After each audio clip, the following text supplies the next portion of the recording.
Okay, here we have a senior portrait session that I did on Sunday with a young man from Piketon. I've imported the raw files into Adobe Lightroom 5, and I'm just getting ready to show you some little editing tricks, real quick little things that you can do in Lightroom to kick your photo up a notch without using a preset. A preset is essentially some settings that someone else has created that you can apply to any photo that you import.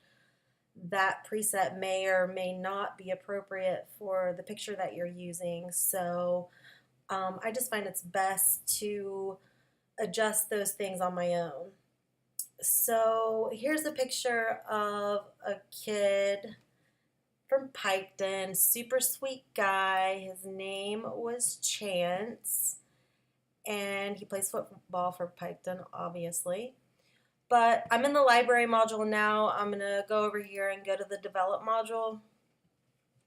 And I'm just going to start playing with the tones, the exposure, the white balance, just so you can kind of see what I do with a picture, and then maybe it'll help give you some ideas as far as editing your own photos.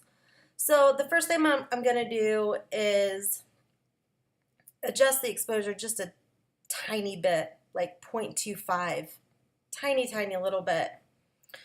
Then I'm going to look up here in the sky, and I sort of want to see if I can pull out any of that sky, any of the clouds, any more of the stadium.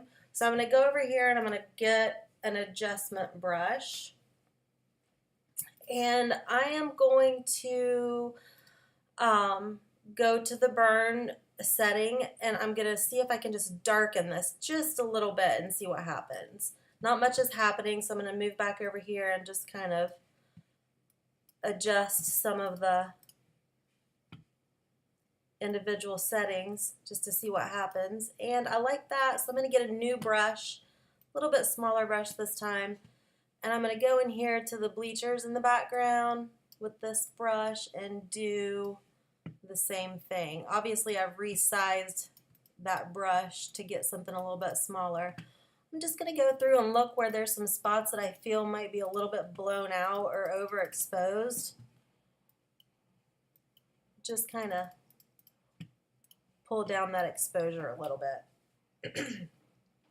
Then I'm going to zoom in, and I want to look. I feel like he's got a little scrape on his arm there. So I'm going to go over here and get a clone brush. Look at the size. I think I want it to be just slightly bigger. Just going to find an area that works well. And there, I've covered up that scrape on his wrist. Just little things like that can really take your photos to the next level. Just being conscious about little details that a lot of people might never really realize are there, but by being aware of what you're shooting, you can really fine-tune a photo and make it pop. Alright, so I think I'm pretty happy with the way that looks. So I'm going to go down here. I'm still in my develop module here, and I'm going to look at the vibrancy of this picture. I like vibrant images, but I don't want to get too crazy with it. I don't want the skin tone to really go cuckoo, so I'm just going to play with that, pop it up just a little bit, maybe pop the saturation. No, that's too much. Just a tiny bit there, and then just kind of make the edges a little crisper and lines a little crisper there with the clarity button, or clarity slider, whatever you want to call it. I'm still wishing that I had these bleachers popping out just a little bit more here, so I'm going to go back to my adjustment brush and I'm going to burn this just a little bit more, just to really point out that he's at a stadium. This was a hard shoot because there was a lot of background, excuse me, a lot of background stuff going on all around the stadium, close parking lots and houses and things. So I had to really be careful about what was in the background. Those little details, again, are what really, really take your photography to the next level. All right, so I've gone to my crop tool over here. I like to make my pictures fit within a certain measurement, and I like them to be at about a 16 by 20 image aspect ratio.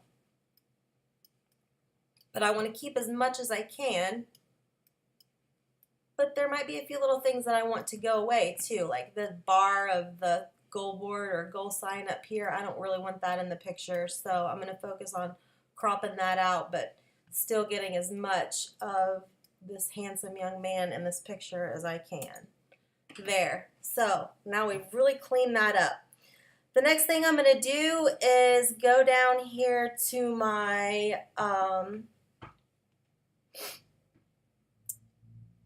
post-crop vignetting effect. So down here to effects, post-crop vignetting. I want a darker vignette, so I'm just going to bump up that vignette. If you notice the edge is getting darker, that's what a vignette is. Just, you can see what I'm doing here. Lighter, darker, lighter, darker. A little goes a long way with this. We don't want to see these kinds of pictures. No, that's just tacky. We want to see this. Just a nice slight edge shadow. Like I'm keeping it in the -4, 5 range.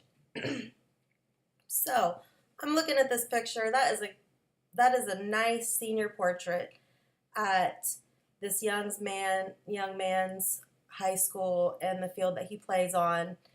And I think it's, you know, a classic photo that's not over processed or over edited or filtered out or whatever terminology you want to use. So that's it for today. I'm thinking about doing more of these editing tutorials just because I have people ask me all the time, hey Wendy, how do you do this? How do you do that with your photos? What would you recommend for editing software? And I do a lot of things to my pictures. I use several different programs, different plugins. So I thought I'd just start here and show you a quick Lightroom tutorial. Thanks.